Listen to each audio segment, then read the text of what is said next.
Open the Afterpay app and sign into your account.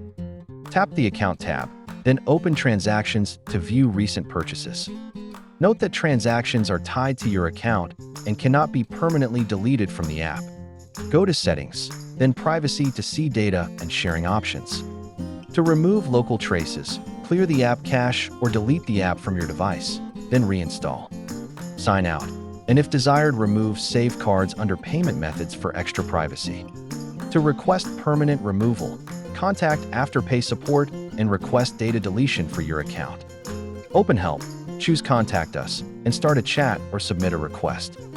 Provide the requested verification details and confirm the specific data you want removed.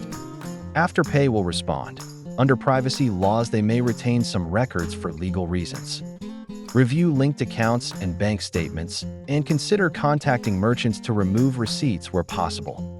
In short, clear local data, contact support to request deletion, and review your account settings. Check your Afterpay settings now.